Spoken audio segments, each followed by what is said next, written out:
नमस्कार, मैं हूं आपके साथ निशु शर्मा और आप देख रहे हैं हिंदी खबर। आज बड़ी बहस में बात होगी उत्तर प्रदेश को लेकर, क्योंकि मध्य प्रदेश वक्फ बोर्ड में 2 हिंदुओं की एंट्री के बाद अब उत्तर प्रदेश वक्फ बोर्ड में भी गैर मुस्लिम की एंट्री की मांग उठने लगी है। योगी सरकार में मंत्री दानिश आजाद अंसारी ने इस मांग का समर्थन किया है, तो वहीं यूपी सरकार में मंत्री रहे मोहसिन रजा ने पुरानी सपा और बसपा सरकारों पर वक्फ की संपत्तियों की लूट का आरोप मढ़ दिया है। आपको बता दें कि सवाल यह है कि वक्फ में हिंदुओं की एंट्री का मकसद वक्फ बोर्ड में होने वाली अनियमितताओं को रोककर पारदर्शिता बरकरार रखना है। और इसी बीच उत्तर प्रदेश सरकार की ओर से क्या कुछ इस मसले पर कहा गया है वो पहले आपको सुनवाएंगे, उसके बाद चर्चा करेंगे। नए जो वक्फ की जो टीम बनेगी, जो वक्फ बोर्ड का गठन होगा, उसमें पिछड़े पासमानदा जो मुसलमान है उनका रिप्रेजेंटेशन होगा, जो महिलाएं हैं उनका रिप्रेजेंटेशन होना चाहिए। हमारे 2 ऐसे सदस्य का भी नॉमिनेशन उसमें होना है जो नॉन मुस्लिम है। आने वाले समय में जब उत्तर प्रदेश में भी ऐसे गठन की प्रक्रिया चलेगी तो वक्फ संशोधन अधिनियम के अनुसार जो भी फॉर्मेशन की प्रक्रिया होगी, नियम कायदे कानून होंगे, बायलॉज होंगे, उस अनुसार यूपी में भी ऐसा गठन किया जाएगा। वक्फ के नाम पर हजारों एकड़ लैंड, गरीब की लैंड, सरकारी लैंड वारा न्यारा हुआ है। समाजवादी पार्टी ने और कांग्रेस ने कभी उसके खिलाफ आवाज क्यों नहीं उठाई है? किसी चीज को रेगुलाइज करने का कार्य होता है कि नहीं? भाई आपको हिसाब देना होगा, नियम के अनुसार बताना पड़ेगा, तो उसका विरोध आज की तारीख में 1,27,000 सुन्नी और शिया में वक्फ की संपत्तियां रजिस्टर्ड हैं और संपत्तियां कितनी होंगी, अकूत संपत्तियां हैं, उसके बारे में तो कभी दर्शाया नहीं गया। और सबसे बड़ी चीज है, इनसे आने वाली जो इनकम थी, आमदनी थी, उसके बारे में कोई ऑडिट कहीं किसी के पास नहीं है। इसलिए हमारी मांग है इस संपत्तियों को लेकर कि वक्फ की जो संपत्तियां हैं उनका ऑडिट होना चाहिए। तो हमें लगता है हजारों करोड़ रुपए का तो ऐसे ही अनियमितताएं आ जाएंगी और दूध का दूध और पानी का पानी हो जाएगा। तो वहीं यूपी वक्फ बोर्ड में हिंदुओं की एंट्री पर धर्मावलंबी क्या कहते हैं वो भी सुनिए। कितने ऐसे ट्रस्ट हैं, कितने ऐसे धार्मिक संस्थाएं हैं जिसमें मुस्लिम को बना दिया जाता है। अब तक तो हिंदू शांत है, 2 हिंदुओं को रख दिया गया तो इनके पेट में दर्द हो गया। आपको याद होगा जब महाकुंभ हुआ उत्तर प्रदेश में तो उसके सर्वा जो थे आजम खां को बनाया गया था। हिंदू जहाँ रहता है वहाँ राष्ट्रवाद है, तो इसलिए हिंदुओं का तो हर जितने भी दूसरे जो बाहर विदेशी धर्म मजहब है उस पर रखना देशभक्ति के लिए ठीक है। वक्फ बोर्ड में अगर हिंदू है तो राम मंदिर के ट्रस्ट में फिर मुसलमान क्यों नहीं है? और जितने भी ट्रस्ट हैं मंदिरों के उनमें मुसलमान क्यों नहीं है? अगर आप इतने ईमानदार हो, सच्चे हो, तो उनमें भी मुसलमानों को रखो। मुसलमानों को आप इसलिए उनमें नहीं रखोगे, वहाँ कहते हो हमारी आस्था की बात है, और यहाँ मुसलमानों की लूट करना चाहते हो आप लोग। तो ये सब लूट का खेल है और कुछ भी नहीं है। और ऐसे में इस समय बड़े सवाल क्या है वो भी जानिए। क्या विवाद का यही बिंदु कि वक्फ में हिंदू, यूपी वक्फ बोर्ड में गैर मुस्लिम, कैसी मुश्किल?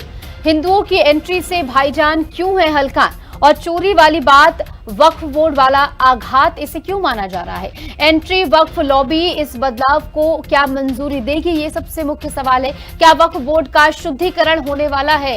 ये जो एजेंडा इसके पीछे बताया जा रहा है, क्या ये सच साबित होगा? ये भी सबसे बड़ा मुख्य सवाल इस समय बना हुआ है और इसी को लेकर पूर्ण रूप से घमासान यहाँ पर छिड़ा हुआ है। और यूपी वक्फ बोर्ड में गैर मुस्लिम की एंट्री से अब जो है मुश्किलें बढ़ती हुई क्या नजर आएंगी? यूपी में शिया सुन्नी 2 वक्फ बोर्ड हैं। आपको बता दें कि अभी कैसा कानून वो समझ लीजिए। अभी वक्फ बोर्ड में 11 सदस्य हैं, कुल मिलाकर 22 सदस्य हो जाते हैं। अध्यक्ष, सांसद, विधायक, एमएलसी मुस्लिम इसमें शामिल किए जाते हैं। इस्लामिक विद्वान, मुतवल्ली प्रतिनिधि इसमें शामिल होते हैं। इसके अलावा बात कर ले सरकारी अधिकारी वक्फ बोर्ड का सीईओ माना जाता है। इसके अलावा वक्फ बोर्ड में 2 गैर मुस्लिम अब अनिवार्य हो जाएंगे, यानी नया कानून अब क्या होगा वो भी आप समझिए। 2 मुस्लिम महिला पसमानदा प्रतिनिधि सदस्य इसमें शामिल की जाएंगी। सांसद, विधायक, बार काउंसिल के सदस्य होंगे। इसके अलावा बात कर लें कि वक्फ बोर्ड में 2 गैर मुस्लिम अनिवार्य कर दिए गए हैं, जिसको लेकर सबसे ज्यादा घमासान यहाँ पर छिड़ा हुआ है। और सबसे महत्वपूर्ण, महिलाओं को भी इसमें जो है सहभागिता दी जाएगी। 2 मुस्लिम महिला भी इसमें शामिल होंगी। सांसद, विधायक, बार काउंसिल के सदस्य होंगे और इसी को लेकर पूर्ण रूप से घमासान छिड़ता हुआ यहाँ पर नजर आ रहा है, क्योंकि पूरा जो ये कहीं कि बेस बदला गया है वक्फ का, इसी को लेकर अब जो है विवाद छिड़ता हुआ नजर आ रहा है। चलिए इस बीच चर्चा का रुख करेंगे। हमारे साथ हमारे मेहमान जुड़ गए हैं, एडवोकेट शोएब सिद्दीकी हैं, मुस्लिम स्कॉलर हैं। सर आपका बहुत बहुत स्वागत। और भी बीजेपी, सपा और कई अन्य खास मेहमान जुड़ने वाले, उनका मैं इंतजार कर रही हूं। तो सिद्दीकी जी, सीधे तौर पर जो नया वक्फ कानून है वो इस बात पर सेंटर्ड है कि इसमें जो गरीब बेवाएं हैं उनको सहभागिता दी जाए, और इसके अलावा कहीं कि जो अभी विवाद चल रहा है, प्रॉपर्टीज को लेकर जो विवाद चल रहा है, उसमें कहा जाता है कि बहुत ज्यादा ये इसमें कहीं कि बहुत ज्यादा भेदभाव किया जा रहा है, इसलिए निष्पक्षता और पारदर्शिता दिखाने के मद्देनजर दो गैर हिंदुओं को शामिल किया जा रहा है, क्योंकि प्रॉपर्टीज जो है उनमें गैर हिंदुओं की प्रॉपर्टीज भी तो शामिल है ना, जिनको लेकर विवाद है। देखिए नीतू जी देखिए, ऐसा है, ये मामला जो होता है, देखिए एक समुदाय को टारगेट रख के किया गया है। वक्फ बोर्ड में जाहिर सी बात कुछ खामियां रही है, सही बात है, क्योंकि हमारे जो बुजुर्गों ने जो जमीनें दी थी, जिस वजह दी थी, उसको उतना काम नहीं हो रहा है।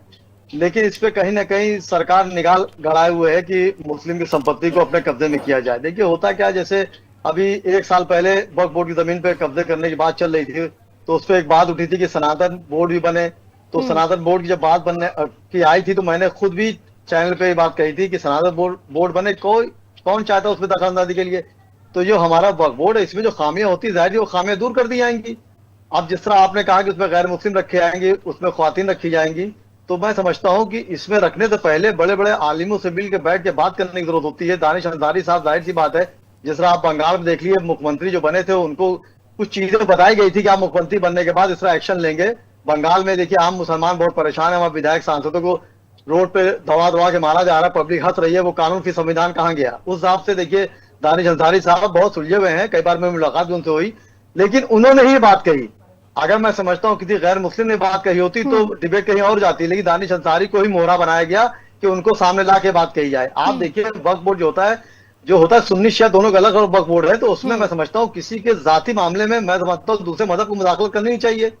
अब 2 लोग आप कह रहे हैं, इससे पहले 1 साल पहले भी बात हुई थी कि 2 गैर मुस्लिम इसमें रखे जाएंगे, उनसे कोई मतलब ही नहीं है। पहली बात, इसमें जाहिर सी बात है कि आप मुस्लिम की जो अपनी प्रॉपर्टी है, जाहिर सी बात है कुछ खामियां हैं, मैं उस बात को हमेशा मानता हूँ, लेकिन उसमें आप गैर मुस्लिम रख के आप एक उसके एंट्री देने की बात कर रहे हैं। कल को आप कहेंगे आधे रखे जाएंगे, उसमें जो सीओ होता है, जाहिर सी बात है आप देखते हैं हमारे मालिमों की उसमें एंट्री होती है, उसमें देखभाल होती है, कुछ कमियां ये रही हैं। मैं आपकी बात मानूंगा कि वक्फ बोर्ड की जमीनें जो जिस वजह से दी गई थी कि आने वाले वक्तों में बेवाओं की मदद की जाए, मैं भी यही बात कहूंगा, देखिए इंसाफ की बात कर रहा हूँ, मैं कोर्ट चाहे अदालत हो, कुछ जमीनें ऐसी रखी गई थी कि जैसे कोई बेवा हो उसके मदद की जाए, कोई लड़कियां शादी शुद्ध नहीं हो पा रही है, गरीब है, इस वजह से उनको पैसा दिया जाए या पैसे कुछ दिया जाए। तो मुझे लखनऊ में तो कोई ऐसी संस्था नहीं दिखती है जो वक्फ बोर्ड की जहां से उसको पैसे दिए जाए, खामोशी से कहीं जलील ना किया जाए, वरना आज 1 रुपया भी देके 20 लोग को बताता है। लेकिन ये बात अलग हट के एक चीज ये है कि इसमें जो है जो मुदाखलत की जाएगी 2 गैर मुस्लिमों की, इसकी मैं मुखालफत करता हूं। मैं समझता हूं हमारे बड़े बड़े आलिम दीन भी इसकी मुखालफत करेंगे, और अभी आप देखिए पर्सनल बोर्ड पे भी इससे मीटिंगें होगी। मैं समझता हूं कि इस पे सरकार को एक बार गौर करना चाहिए। हमारे योगी आदित्यनाथ जी ने भी बयान दिया था 1 दिन पहले, तो उन्होंने ये बात नहीं कही थी कि इसमें इसमें 2 मुस्लिम हिंदू रखे जाएंगे, इसमें ऐसा उन्होंने ये बात नहीं की। तो उन्होंने ये कहा था जो कब्जे किए गए हैं, एक पॉइंट वाली बात और जो आपने एक बात कही थी, इसमें आपने जैसे कहा कि इसमें बहुत से गैर मुस्लिमों की जमीनों पे भी कब्जे हैं वक्फ बोर्ड की, ये आपने भी बात कही थी, और मध्य प्रदेश में निकल के भी आया, तो मैं उसको भी वादे कर दूं। देखिए जिनकी भी जमीनें हैं उस पर गवर्नमेंट बहुत एक्टिव है। मध्य प्रदेश में हुकूमत जो है बीजेपी की है, ऐसा नहीं कि किसी मुस्लिम की वहां पर है, तो वहां पे जांचें चल रही है, जो कागजात निकलेंगे हिंदू भाइयों के उनको सौंपी जाएगी। लेकिन मैं सर सालों से केस चलते रहते हैं, एंड आई रियली अप्रिशिएटेड कि आपने बात मानी है कि जिस फोकस के साथ या जिस इंटेंशन के साथ जमीनें दी गई थी उनका इस्तेमाल उस तरीके से नहीं किया जा रहा, जो आपने कहा बिल्कुल सच भी है। ठीक है सर, लेकिन गैर मुस्लिम की मुदाखलत भी इतने बेहतर नहीं की, गैर मुस्लिम मुदाखलत भी इतने बेहतर नहीं ना, हम अपनी बात समझ लेंगे। ठीक है, इस बीच हमारे साथ सपा प्रवक्ता धर्मेंद्र सिंह जुड़ गए। सर आपका बहुत बहुत स्वागत, और इसी के साथ साथ मुफ्ती शमूल कासमी जी हैं, पूर्व अध्यक्ष मदरसा बोर्ड के, सर आपका भी बहुत बहुत स्वागत। तो पहले मैं धर्मेंद्र सिंह जी आपके पास से आ रही हूँ। धर्मेंद्र जी देखिए, मुझे समझाइए जरा कि जो अभी शोएब जी भी बात कह रहे थे कि देखिए अनियमितताएं बहुत हैं वक्फ बोर्ड में, लेकिन उन्हें सुधारने का समय भी तो दिया गया था, तब से सुधार नहीं हुए। अब जब सरकार ने अपने हाथों में पूरा मैटर ले लिया है और कहीं कि नया वक्फ कानून बन गया है, तो अब इस पर क्या मसला हो रहा है? देखिए निशु जी, दो तीन बड़ी महत्वपूर्ण बातें। सरकार ये कहती है कि वक्फ में बड़ा भ्रष्टाचार है। वक्फ में जो संपत्तियों का मैनेजमेंट है वो प्रॉपर नहीं हो पा रहा है। वक्फ के जो की प्रॉपर्टी के मैनेजमेंट से उसकी इनकम बढ़ानी है। तो साहब, भ्रष्टाचार खत्म करने के लिए, इनकम बढ़ाने के लिए, प्रॉपर मैनेजमेंट करने के लिए, उसके मदरसा और जो उनके धार्मिक संस्थान है बड़े पैमाने पर खुले, उनका अच्छा मैनेजमेंट हो, इसके लिए सरकार को किसने रोका था? लगातार भारतीय जनता पार्टी की सरकार यहाँ है और केंद्र में भी है। जो लोग प्रभु श्री राम जी के मंदिर के चढ़ावा में चोरी नहीं रोक पाए, वो कह रहे हैं कि हम 2 लोग चले जाएंगे तो उसको वक्फ को बहुत सुंदर कर देंगे। पहली बात देखिए, इनको ये कार्य योजना बनानी चाहिए थी कि वक्फ को कैसे सुधारा जाए, कैसे बेहतर हो, कैसे उसमें जो भ्रष्टाचार थोड़ा बहुत घुसा हो या ज्यादा घुसा हो वो ठीक किया जाए, कैसे उनका प्रॉपर मैनेजमेंट हो।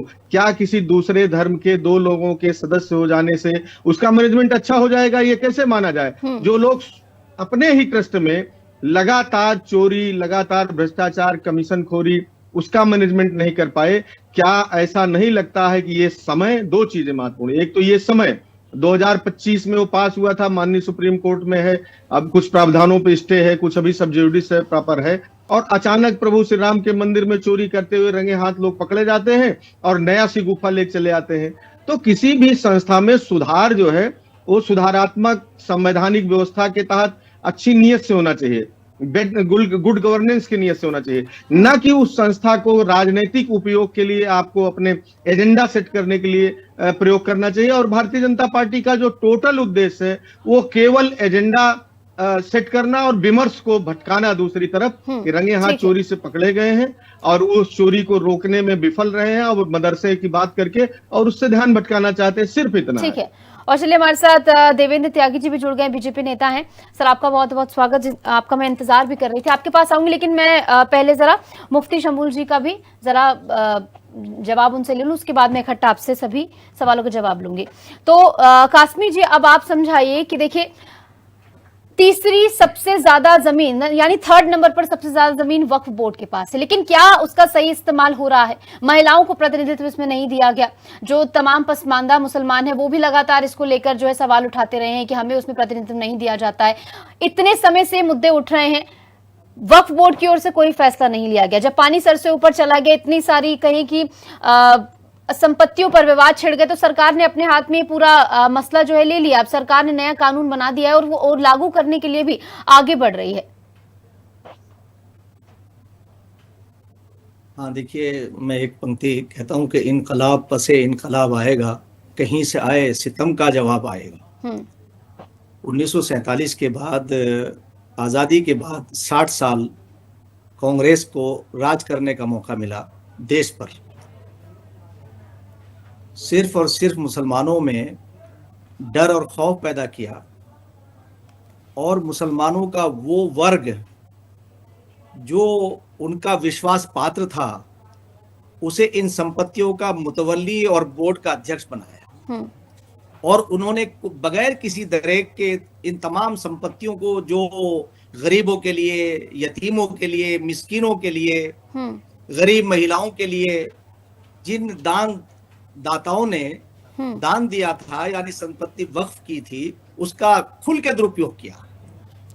और उसी तर्ज पर जो आज का विपक्ष है वो ये काम करता रहा जब वो सत्ता पक्ष में थे। अगर ये उस जमाने के अंदर इन पर होना ये चाहिए था, स्कूल बनते, कॉलेज बनते, हॉस्पिटल बनते, यूनिवर्सिटी बनती, ताकि उसकी आमदनी को बढ़ाया जाता। तीसरे नंबर पर आने वाली संपत्ति को जिस तरह से उन्होंने पर्सनली तौर से उसका दुरुपयोग किया, तो आज देश के प्रधानमंत्री श्री नरेंद्र मोदी जी ने अगर इसका संज्ञान लिया और देश की सरकार ने संज्ञान लिया, तो ये तो प्रशंसा नहीं बल्कि स्वागत योग्य है। और धारा 40 का भी लगातार गलत इस्तेमाल होता रहेगा। जिस भी प्रॉपर्टी पर हाथ रख दिया वो मैं अपनी बात 10 सेकंड पूरी कर दूं, अपनी बात 10 सेकंड। जी। मैं आपसे ये बताना चाहता हूं कि उत्तराखंड राज्य से मैं हूं कि उत्तराखंड राज्य के अंदर मुसलमानों की ऐसी दयनीय हालत है। यहां भी वक्फ संपत्ति का वही हाल हुआ, क्योंकि कांग्रेस जहां जहां थी पूरे देश में थी, उसने ये काम किया। आज के हमारे प्रदेश के माननीय मुख्यमंत्री पुष्कर सिंह धामी जी ने मदरसा एजुकेशन को आधुनिकता से जोड़ करके जो माइनॉरिटी शैक्षिक प्राधिकरण बनाया, उसमें 6 माइनॉरिटीज को और शामिल किया। इसे कहते नीति, इसे कहते साफ नीयत, कि अगर आपको मुख्य धारा से जब आज का विपक्ष जब पक्ष में था, सत्ता में था, अगर मुसलमानों को उस वक्त मेन स्ट्रीम से जोड़ देते, मेन स्ट्रीम की एजुकेशन देते, तो आज ये हालात नहीं बनते। मुसलमान को मुख्य धारा में जुड़ करके आगे बढ़ता। 2014 के बाद जब से प्रधानमंत्री नरेंद्र मोदी जी आए हैं, 50 से ज्यादा बच्चे यूपीएससी क्लियर कर रहे हैं, कहीं कोई भेदभाव नहीं है। तो अगर दो अरबिक नाम वाले अगर बेईमान हो और वो बेईमानी कर रहे हो, उसमें संस्कृत के नाम वाले हमारे हिंदू भाई जो ईमानदार हो, ट्रांसपेरेंस हो, अगर वो आ जाए और उसमें सुधार हो जाए तो इसमें कोई बुराई की बात नहीं है। बिल्कुल। सिद्दीकी जी, आप कुछ कह रहे थे, बोलिए। जी, मैं 2 मिनट में और बोलूंगा। जी, मैं 2 मिनट और बोलूंगा, चूंकि जुमा है और मैं जुम्मे की मुबारकबाद भी आपको देता हूँ। देखिए, यहाँ पे मुफ्ती साहब ने बहुत अच्छी बात कही, मैं उस बात को कह रहा हूँ, लेकिन मैं ये कह रहा हूँ कि ठीक है, कुछ कमियां रही, लेकिन आप ये बताइए कि हिंदुस्तान में जो सबसे ज्यादा जमीन तीसरे नंबर पे आती है, आपने खुद बात कही, अच्छा लगा, तो वक्फ बोर्ड की आती है। तो वक्फ बोर्ड को अगर आती है तो जाहिर सी बात आप उस पर निगाह गाड़े हुए हैं। आप बताइए, उत्तर प्रदेश, आप उत्तराखंड की बात कर रहे हैं, धामी जी का क्या रोल है वहां पर आप भी जानते हैं। बंगाल में सुदेशु जी का क्या रोल है मुसलमानों के लिए आप भी जानते हैं। योगी आदित्यनाथ जी के सामने बात करिए, योगी आदित्यनाथ जी ने 2 साल पहले मदरसों को कहा था, तो मदरसों को बैन नहीं किया था उन्होंने, ना मदरसों को लिया था। सिद्दीकी साहब रोकूंगा। देखिए, मुझे नमाज पढ़ने आ रहा, मैं बहुत पढ़ नहीं पाऊंगा। कासमी जी रुक जाइए, मैं आखिरी, चूंकि मैं जाऊंगा नमाज पूजा पढ़ा, सुन लीजिए, कासमी जी रुक जाइए, उनको अपनी बात काजमी साहब देखिए, सुनिए काजमी साहब देखिए, आप बड़े भाई हैं, मैं आपका एहतराम करता हूँ, लेकिन हुकूमत को खुश करने से कुछ मिलेगा नहीं। देखिए, ना आप बड़े भाई, मैं आपका एहतराम करता हूँ।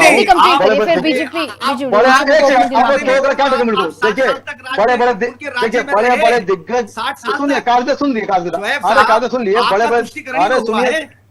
अरे काजमी साहब, तुम तो लिए बड़े बड़े दिग्गज। अरे मैं इसलिए कि जब आप जब कहोगे, मैं आपको प्रश्न नहीं कह रहा हूं, सारे मुसलमानों का हुआ है। देखिए मेरी कंप्लीट करिए, मेरी आज तो 7 सेकंड आपके पास, प्लीज कंप्लीट कीजिए। मैं ये कह रहा हूँ कि बड़े बड़े दिग्गज जो है बीजेपी खुश करने की, बीजेपी में चले गए थे पार्टी छोड़ के। अरे आप एक बात बताइए, बीजेपी से क्या दुश्मनी है आपको? वो मैं ये कह रहा हूँ, ठीक है, दोनों रुक जाइए,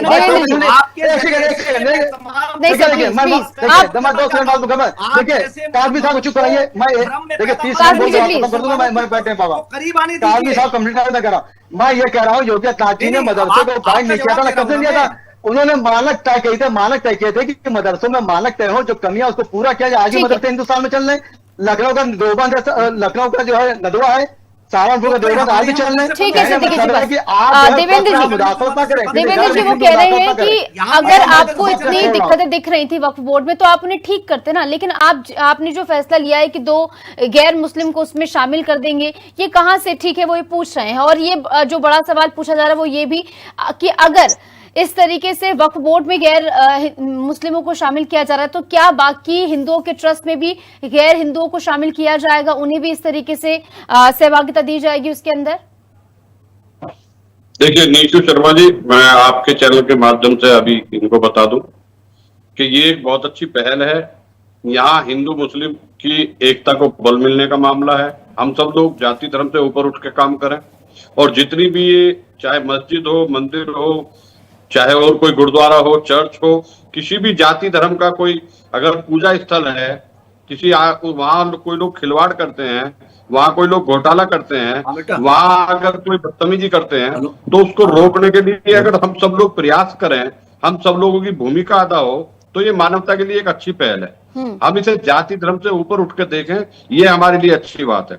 और जाति धर्म में अगर हम उलझे रहेंगे तो देश की संपत्ति का नुकसान होगा, देश के मानवता का नुकसान होगा, देश की पूजा स्थलों का आर्थिक नुकसान होगा।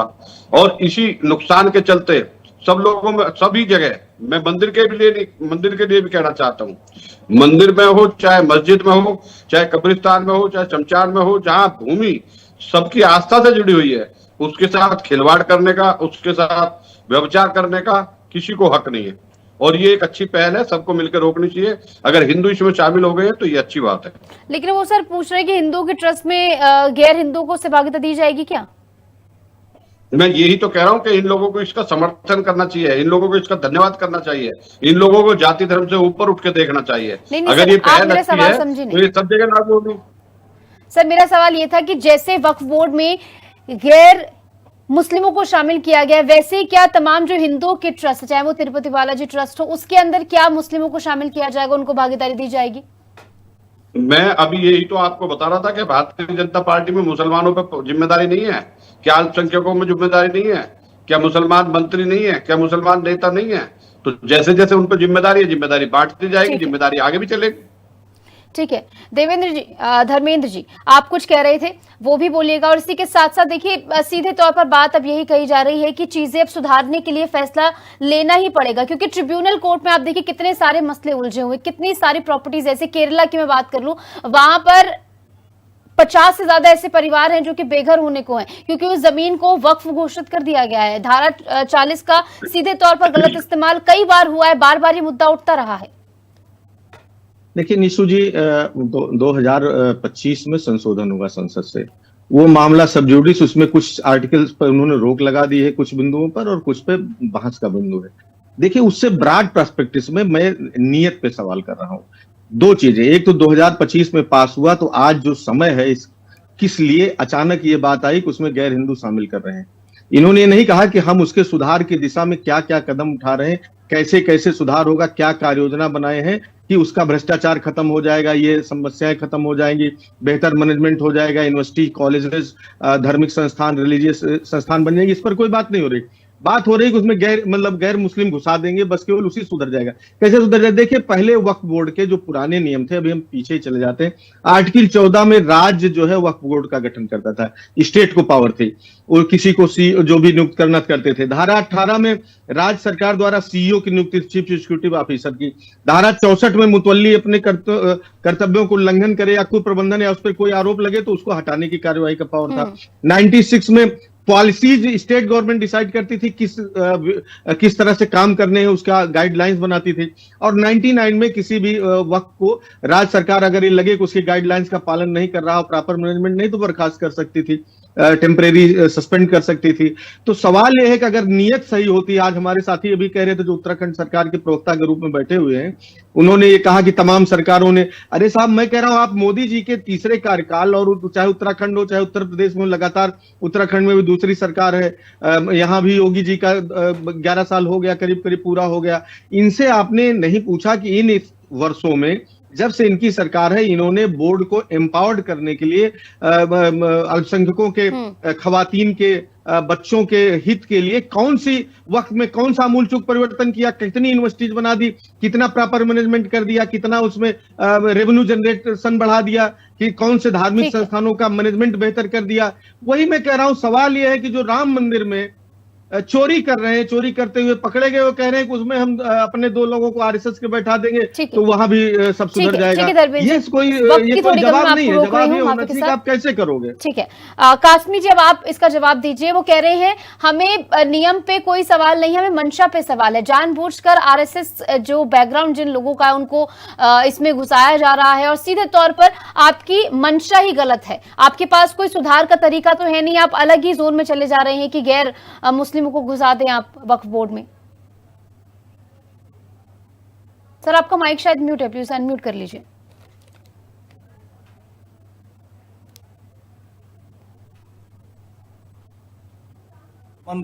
जी बोलिए। हाँ हेलो, ये बात कहकर के समाजवादी के लोग हों या कांग्रेस के लोग हों, अपने कृतियों से ये मुक्त नहीं हो सकते।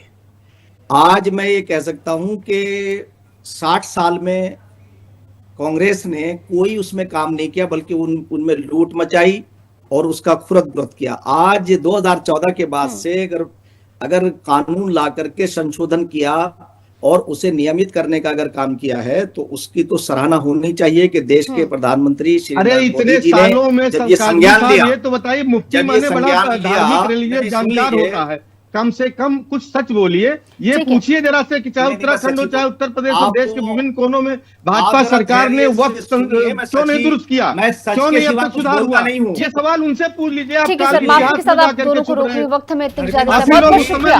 माफी के साथ सर वक्त हमें इतनी इजाजत देता है, बहुत बहुत शुक्रिया। एक बार फिर से आप सभी जुड़े, इस मसले पर आपने इस चर्चा में से लिया। तो कुल मिलाकर विवाद का बिंदु क्या वक्फ में हिंदू बनता हुआ इसमें नजर आ रहा है, क्योंकि पूरा विपक्ष इस को लेकर जो है सवाल उठा रहा है कि जानबूझकर भाजपा यानी कि सत्ताधारी की जो मंशा है इसके पीछे बहुत गलत है। फिलहाल इसको लेकर विवाद कहां तक जाता है, कहां तक इस पूरे मामले में अब जो है तार जुड़ते हुए नजर आते हैं, देखना बेहद महत्वपूर्ण होगा। इसी के साथ हमारे खास चर्चा में इतना ही। आप देखते रहिए हिंदी खबर।